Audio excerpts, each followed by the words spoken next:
Hello à toi, comment tu vas? C'est Cyrielle et bienvenue dans ce podcast. Une pensée à voix haute.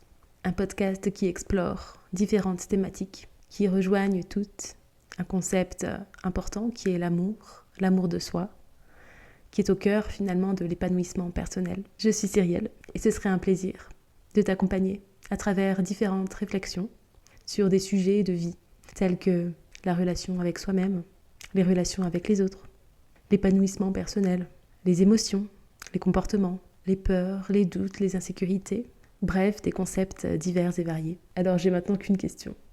Es-tu prêt pour marcher ensemble dans ce labyrinthe qu'est la vie ?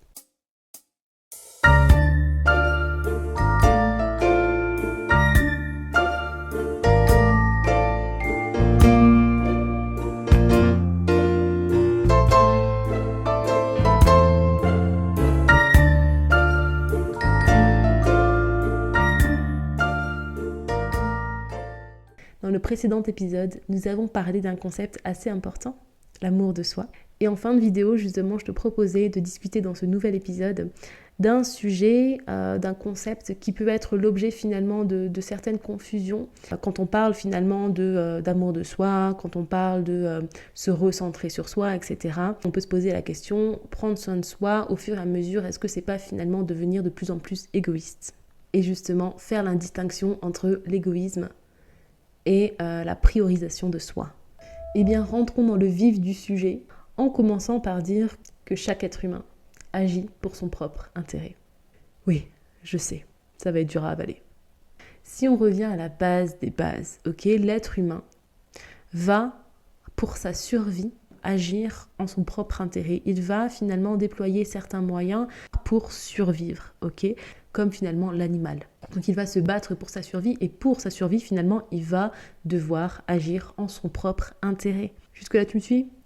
On est bon. Et même quand on fait quelque chose pour les autres, quelque part, on le fait également pour soi, pour un intérêt personnel, même si ce n'est pas conscient ou visible dans l'immédiat. Et oui, je sais, c'est difficile à entendre.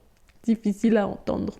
Je veux bien te croire, ok ? Mais que ce soit pour avoir bonne conscience, pour atteindre un objectif personnel, un intérêt personnel qui finalement rejoint un intérêt commun, on agit pour soi. Et même beaucoup de personnes altruistes vont dire, par exemple, c'est en aidant les autres que je me sens bien, que je me sens mieux. Lorsque j'aide les autres, je me sens vraiment au top, tu vois. Donc finalement, on revient toujours à soi, si on comprend la logique. Et c'est pas une mauvaise chose en soi d'agir pour son intérêt personnel. C'est ok. C'est ok d'avoir un intérêt personnel et d'agir en fonction de celui-ci. C'est ok. Mais il est vrai que des comportements peuvent être dysfonctionnels, peuvent être inadaptés, peuvent être maladroits par rapport à une situation donnée. Et c'est ce qu'on va justement tenter de comprendre pour ne pas tendre vers cet égoïsme. Donc on a émis ce postulat finalement de on agit par intérêt personnel, que ça soit positif ou négatif pour l'autre, on agit par intérêt personnel. Maintenant que ça a été dit, on va finalement essayer de comprendre alors la limite entre l'égoïsme et la priorisation de soi, tu vois. Quand est-ce qu'on tend vers de l'égoïsme et quand est-ce qu'on tend plus vers la priorisation de soi, ok ? Et qu'est-ce qui est bon finalement dans tout ça ? Donc attardons-nous sur ce terme d'égoïsme, ok ? Donc l'égoïsme, voilà, c'est un terme qui est mal vu, qui est péjoratif, il ne faut pas être égoïste, il faut partager, etc., etc. Mais finalement, par définition, l'égoïsme, c'est quoi ? C'est déjà un terme qui va être comparé à l'égoïsme finalement. Donc l'égoïste va uniquement penser à lui-même et la personne altruiste va plus prioriser les autres qu'elle-même, tu vois. Donc voilà, généralement, ce sont des termes qui sont assez opposés, assez comparés. L'égoïsme, c'est penser uniquement à soi, ok ? Donc penser uniquement à soi, référer toutes les choses à soi, ok ? À ses besoins, à ses désirs, à ses souhaits, à ses propres ressentis, etc., etc., tu vois ? On est ici assez radical finalement dans nos retranchements, ok ? Donc c'est comme ça et pas autrement, c'est uniquement moi, tu vois ? Prenons un gâteau, par exemple, ok ? On va couper 8 parts sur ce gâteau. On va couper 8 parts sur ce gâteau et alors la personne égoïste va finalement, encore une fois, penser qu'à lui. Donc elle va prendre toutes les parts, tu vois, parce qu'elle a grave faim, elle a vraiment faim, tu vois. Donc elle va prendre d'office toutes les parts, tu vois. Elle va pas en laisser une seule parce qu'elle pense uniquement à elle-même et elle a la dalle, ok ? Je me suis garée. L'altruiste, lui, va en donner par exemple 5, ok ? Donc 5 parts pour l'autre et il va se prendre 3 parts, ok ? Sur les 8 parts. Ou bien, par exemple, il peut aussi s'en prendre 4 et en donner 4. Donc voilà, il est dans le partage, quoi, tu vois. Mais en tout cas, il va pas en prendre plus que l'autre personne. Bon, ici, évidemment, c'est un exemple parmi tant d'autres. C'est pour comprendre ici que l'égoïste ne va pas du tout penser à l'autre. Et la personne altruiste va prendre en compte l'autre personne, en considération l'autre personne dans sa décision, finalement, tu vois. À savoir que dans cette vidéo, je parle d'une personne égoïste d'une part et d'une personne altruiste d'une autre part. Mais je reprends un peu ici mes mots parce qu'une personne n'est pas soit égoïste, soit altruiste. C'est le comportement qui est soit égoïste, soit altruiste. Ok ? Une même personne peut, à un instant T de sa vie, avoir un comportement égoïste et cette même personne peut, à un autre moment donné de sa vie, avoir un comportement altruiste. On peut tous parfois avoir des comportements dits égoïstes et on peut tous avoir parfois des comportements dits altruistes. Ne nous méprenons pas, ok ? Le tout est d'identifier ces comportements, les comprendre pour pouvoir agir différemment la prochaine fois. Ou en tout cas, avoir une approche bienveillante, tant envers soi qu'envers l'autre. C'est tout pour moi. Maintenant, si on revient à la question initiale, ok ? La distinction entre être égoïste et prendre soin de soi. La personne qui prend soin d'elle va prioriser finalement ses besoins, ses désirs, son intérêt personnel. Car oui, comme toute personne, on l'a vu, elle va agir selon son intérêt personnel, sans que ce soit une mauvaise chose, encore une fois. Mais cela ne va pas l'empêcher de penser à l'autre personne et de considérer finalement l'autre personne dans ses décisions, tu vois. Lorsqu'elle se priorise dans ses besoins, dans ses désirs, elle va finalement se placer en haut de la liste, tu vois. Encore une fois, c'est pas forcément une mauvaise chose. Ça dépend du contexte et de la manière aussi, de l'approche, tu vois. Même si tu as te prioriser toi et tes besoins, c'est ok tant que ton approche est bienveillante envers l'autre. Tu vois ce que je veux dire ? Prenons un exemple, j'adore les exemples. On va prendre Gisette, ok ? On va prendre Gisette qui, elle a été invitée par un ami proche à son anniversaire. Donc voilà, il l'a invitée, il est super content, il est trop excité par rapport à sa venue. Et mine de rien, elle ne se sent pas forcément bien ce jour-là, tu vois. Elle ne se sent pas forcément bien, elle a des symptômes de rhume et de fièvre, tu vois. Donc voilà, qu'est-ce qu'on fait finalement ? Est-ce qu'elle va rentrer chez elle ou bien est-ce qu'elle va aller finalement à cette fête d'anniversaire ? Une décision doit être prise. Eh bien ici, Josette pourrait finalement décider de se prioriser en restant à la maison. En restant à la maison et en décidant finalement de se reposer, de guérir et d'éviter finalement de propager également la maladie qu'elle peut avoir à tous les invités, même si cela signifie de décevoir son ami. Et donc cet exemple, cette décision montre finalement comment une personne peut prioriser sa santé, son bien-être en premier lieu, avant de considérer les besoins et les désirs de l'autre personne. Même si cela peut être difficile sur le plan émotionnel, tant pour l'autre personne, donc son ami, que pour soi, tu vois. Mais donc je te pose une question. Est-ce que selon toi c'est égoïste de la part de Josette, pardon, j'ai oublié son nom déjà, est-ce que c'est égoïste de la part de Gisette de rester chez elle et de manquer à la fête ? Est-ce qu'il vaut mieux être enrhumé et aller à la fête ou se reposer et profiter pleinement de l'autre personne, passer un moment qualitatif avec l'autre personne sans se soucier de sa maladie ? Et quand bien même tu ne sois pas malade, Gisette, tu as tous tes droits de ne pas vouloir aller à la fête, si tel est le cas. L'ami bienveillant, finalement, qui est en face de toi, va savoir gérer sa déception face à ton absence et va comprendre ta décision, ok ? Entourons-nous aussi de bonnes personnes. Mais finalement, pourquoi se prioriser soi au lieu de prioriser les autres d'abord ? Quel intérêt ? Pourquoi, en fait ? Parlons-en un petit peu. La raison pour laquelle j'ai décidé finalement de faire une vidéo sur le sujet, c'est qu'il y a beaucoup de personnes qui vont prioriser les besoins de l'autre au détriment de le leur, tu vois, de les leurs d'ailleurs. Trop de heures. On va se conformer finalement à ce que l'autre veut, l'autre attend, les désirs, les besoins de l'autre, et oublier finalement et balayer même nos propres besoins, nos propres opinions, notre propre avis, nos propres désirs et nos ressentis aussi, hein, qui de base étaient présents, tu vois. On va finalement accorder beaucoup plus d'importance à ce que l'autre va penser, l'autre va dire, tu vois. Mais est-ce que c'est ce dont on a réellement envie, tu vois? Balayer son propre avis, balayer ses propres désirs, ses propres besoins, parce que l'autre veut quelque chose, parce que l'autre désire quelque chose, parce que l'autre a besoin de quelque chose. Est-ce que c'est ce qu'on a envie de faire? Non, non, non. Non, non, non. Parce que ce qui se passe ici, finalement, c'est qu'on va mettre l'autre sur un piédestal.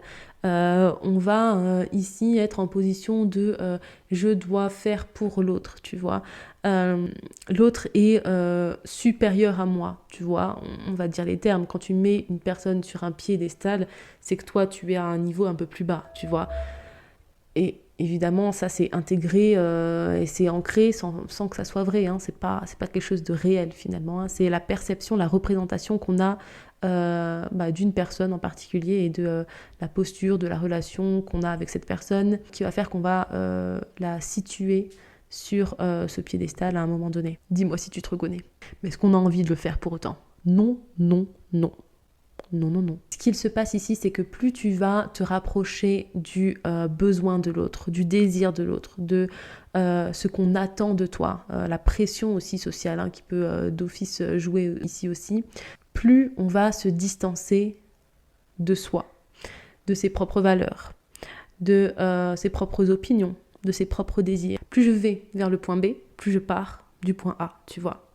Est-ce qu'on a envie de partir du point A comme ça? Non, non, non. Non, non, non. Toujours pas. Et c'est pourtant quelque chose que l'on va faire finalement à répétition et plus on le fait, plus on va se mettre dans des situations comme ça où on va prioriser l'autre, plus on va se distancer de soi, tu vois. Est-ce qu'on veut ça? Toujours pas? Toujours pas. Alors on veut rééquilibrer un petit peu les choses, ok? On veut prendre en compte l'avis de l'autre, le désir de l'autre, les besoins de l'autre, tout en gardant en tête son avis initial. Et en apprenant, finalement, à affirmer son avis initial.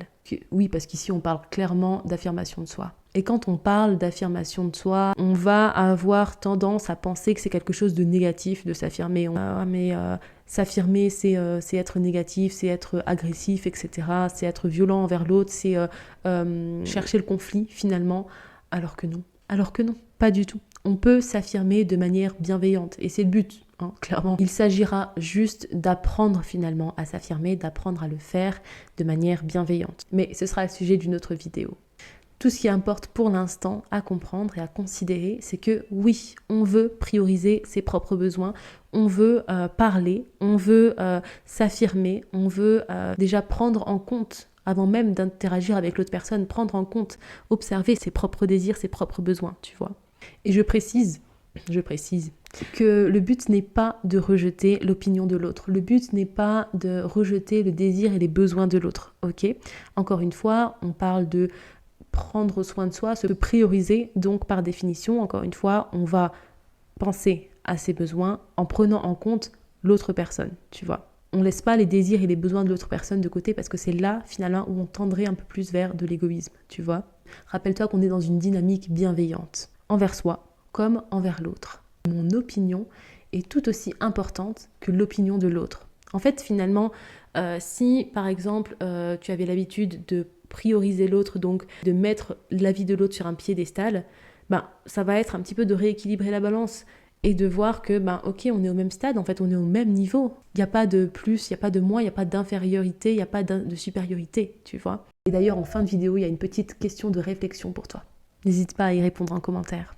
J'aimerais quand même activer les warnings, ok. Si tu sens que tu as besoin de te faire accompagner individuellement pour telle ou telle réflexion, ne manque pas de contacter un psychologue et entamer un suivi psychologique. À travers ces épisodes, je tente de te donner des exemples, je tente de finalement te partager une certaine réflexion avec différents exemples qui prennent en compte une majorité de personnes. Mais tu le sais bien, chaque personne est unique, chaque personne a un vécu, a une histoire spécifique et unique. Et chaque personne finalement est donc différente d'autrui. Chaque histoire est différente. Donc c'est important finalement de prendre dans cette vidéo ce qui résonne pour toi d'une part Et d'autre part, de te faire aider, d'envisager de te faire accompagner individuellement si tu y vois un intérêt, d'accord ? Il ne suffit pas d'avoir des problèmes psychologiques pour avoir un suivi thérapeutique. Être dans une réflexion de soi est un motif qui est clairement légitime, ok ? Si tu te reconnais finalement dans cette vidéo, si tu penses que toi aussi tu vas prioriser les autres au détriment de toi-même, que tu aimerais te faire aider individuellement, n'hésite vraiment pas à contacter quelqu'un qui pourra également t'aider dans ce cheminement personnel. Ceci étant dit, en cette fin de vidéo, je vais te partager une question que j'aimerais que tu te poses. Dans quelle situation récente j'ai privilégié l'autre au détriment de mes propres besoins, de mes propres désirs, de mon propre ressenti ? Deuxième warning enclenché ici, le but n'est pas de culpabiliser par rapport à ce que tu as pu vivre, ce que tu as pu faire, etc. Le but c'est surtout de s'observer pour pouvoir agir en conséquence, ok ? Je vais même te demander de te poser une deuxième question, qui est la suivante. Comment j'aurais pu dans cette même situation prioriser mes propres besoins en prenant en compte les besoins et les désirs de l'autre également ? Toujours dans cette approche bienveillante. Je te remercie d'avoir écouté cet épisode de podcast. Je t'invite à me dire en commentaire ce que tu en as pensé, si tu as des questionnements, des réflexions supplémentaires, si tu es une personne qui cherche à comprendre un petit peu ce qui peut se passer dans la vie, ou si tu cherches simplement à savourer des discussions légères sur les joies, les peines, les mystères de la vie, n'hésite vraiment pas à t'abonner, à activer la cloche pour ne manquer aucun épisode et à me suivre sur les réseaux sociaux pour que l'on puisse ensemble marcher main dans la main à travers ce labyrinthe qu'est la vie. À la prochaine.